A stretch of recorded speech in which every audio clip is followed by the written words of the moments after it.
What's up, guys? It is Prescott season, back again with another video.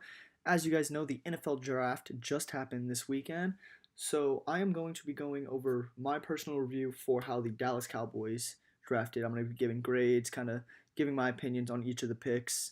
I'm also going to be going with all the trades that we made during the draft as well, so pretty much what we have done in these past 3 days, I'm going to be going over.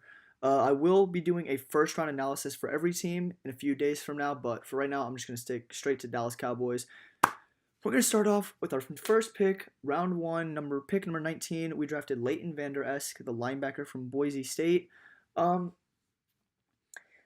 when this initially, I was upset because I was hoping for Calvin Ridley, and he was on the board, and we didn't pick him up. And I understand why. When it first happened, I understood why we drafted Leighton Vander Esch because we need to fill the hole that Anthony Hitchens left. So it's good. He's gonna fit right into the defense perfectly. Um, and he's very versatile with his. He can play any of the linebacker positions. So if Sean Lee goes down with an injury, which happens quite often, Leighton can step up. I'm hoping, at least. I'm hoping Leighton can step up, try to fill that hole. I don't think, he's going to be a stud right from the start, but if he was, that'd be great. But I do think he is going to be a solid linebacker for us, so I'm happy with that pick now. Um, Over 3 years of college, he had 188 total tackles, 13 of which were for loss, 5 sacks, 3 interceptions, 6 pass deflections, and 4 forced fumbles. So not only he's a good linebacker, run defense wise, and he's also a good pass defender. So overall, a very versatile player. And after I kind of calmed down after not getting Ridley, I realized that Vander Esch might be there's potential for him to be a very good pick for us. So I'm happy with the pick. I'm going to give it a B minus for a grade. Um, Originally, it probably would have been lower because we didn't draft Ridley, but after the other moves we made later on, I kind of bumped it up because now Calvin Ridley. But I'm happy with the way things ended up without getting Calvin Ridley, so I'm fine with that. With round two pick number 50, we drafted Connor Williams, the offensive lineman from Texas. This was probably my favorite pick of the draft. I'm a Texas Longhorns fan for one, so I have been watching Connor Williams for 2 years now, and I'm very happy with this pick. He can play. He can fill the hole we have at left guard, which we need. It's definitely an upgrade from what we have. Or he could even go to right tackle and move Lel Collins back to left guard where he was playing originally. So we have both of those options for him. I think they're going to stick with him at guard. Either way, he can still play the position. So I'm very happy with that pick, and I'm giving that one an A. So that's that. In my opinion, I think that was our best pick in the draft. But yeah. On to round three with the 81st pick, we drafted Michael Gallup, the receiver from Colorado State. This was another pick I was very happy with. You know, after not getting Calvin Ridley, the fact that, Gallup, obviously, he wasn't ranked near as high as Ridley, but Gallup was a very productive receiver in college. Over 2 years, he had 176 receptions, 2,690 yards, and 21 touchdowns. So he's very productive in college, and he's gonna move right into the offense very quickly. And we have such a diverse receiving core now that I don't think it's not like we're gonna just throw him in there and force him to play force him to kind of throw him to the dogs pretty much. I think he's gonna be able to get a lot of experience, but also not get so much that he's just getting beat up out there, things like that. So I'm very happy with this pick. Yeah, I think he's going to contribute to our offense right away. I think he could probably even start, or he could end up starting by the end of the season, depending on how things go. But I gave this pick a B grade. But yeah, very happy with that pick. I like it a lot. So on to round four, pick 116, we drafted Dorrance Armstrong Jr., defensive end from Kansas. This is another pick I like a lot. I really liked our first four picks a lot. Dorrance Armstrong, he's not going to start on our defense, on the edge side for our defense, but he's definitely good for depth. We have, after signing Kone Ely too, like the depth for our defensive ends now, I'm very happy with. He's able to like be a stand-up rusher or, on the ground rusher. He's very versatile. Over 3 years, he had 142 tackles, 34 and a half of which were for loss, 15 and a half sacks, and 8 pass deflections. Going with that 6 forced fumbles as well. But the 8 pass deflections I like a lot. I like a defensive lineman who can jump up and swat a ball down.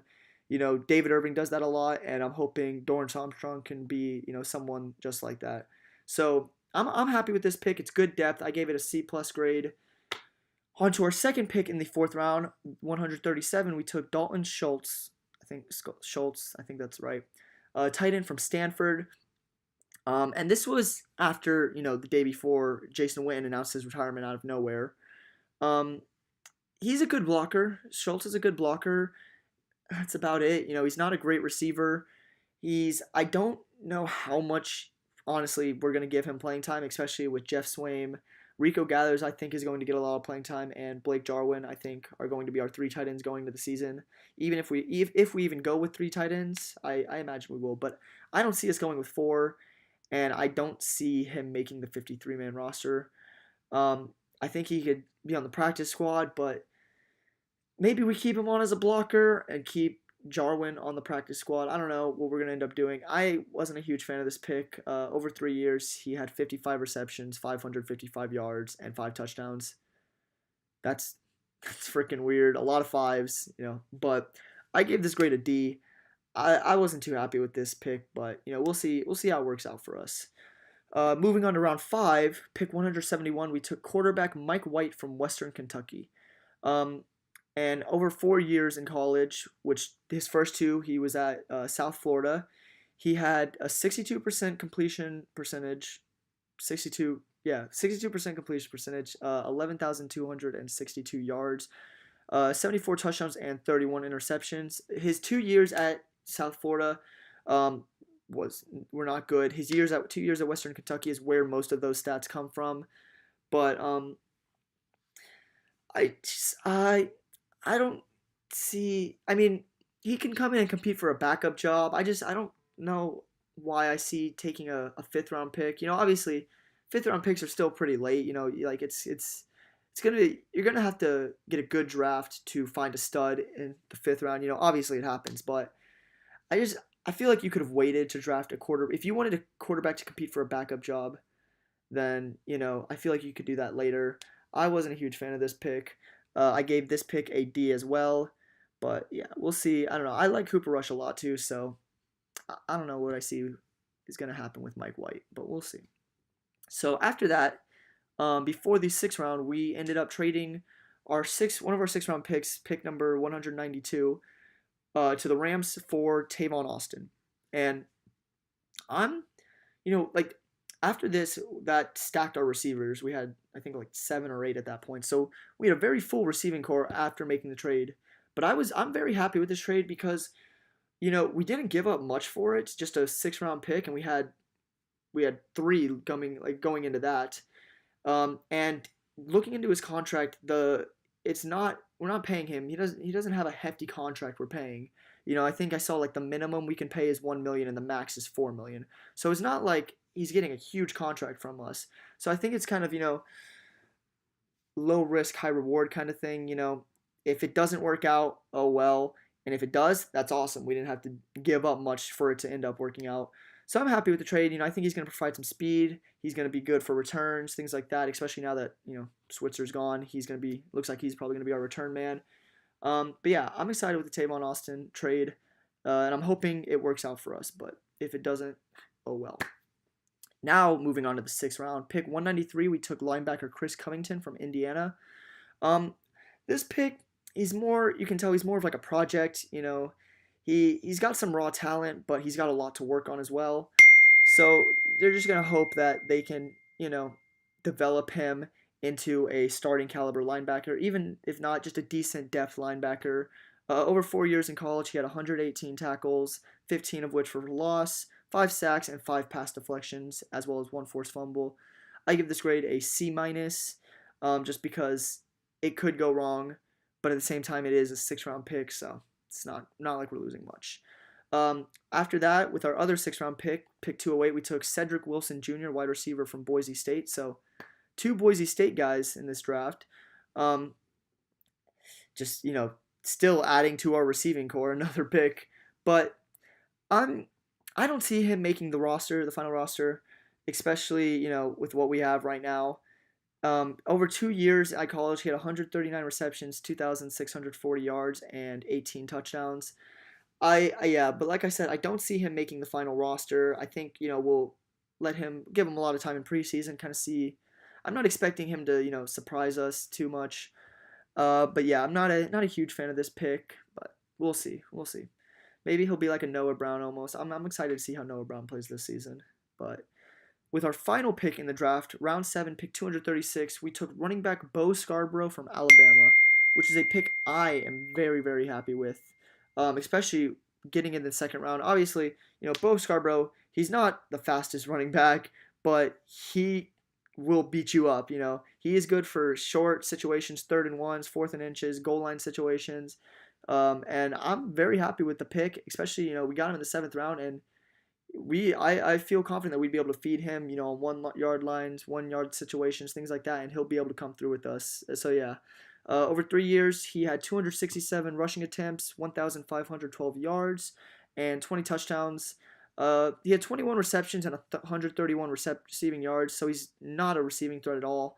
But I gave this grade a B minus. And it's just because the fact that we got a good, backup running back for Ezekiel Elliott in with our literal last pick. I think Rod Smith is still going to stay the backup for Zeke, but I think Bo Scarborough is going to be a great addition for short yardage situations. So I was very happy with that pick.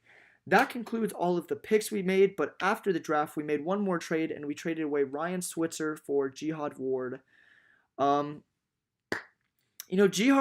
Ward, he's young. He's a young defensive tackle, and we weren't able to. Oh, these things needs to shut up. Sorry about that. But we weren't able to address the need of D tackle in the draft. So that helps fill that hole we had. I don't like the idea of trading away Switzer after 1 year. I liked what I saw from him, but our wide receivers we have so many now that it was obvious not all of them were gonna make it. Now I don't think Cedric Wilson will make the final roster, um, and I think that's the only other one I don't think will end up on the final 53 man. But yeah, not too happy with the trade getting rid of Ryan Switzer, but I'm happy about bringing in Ward.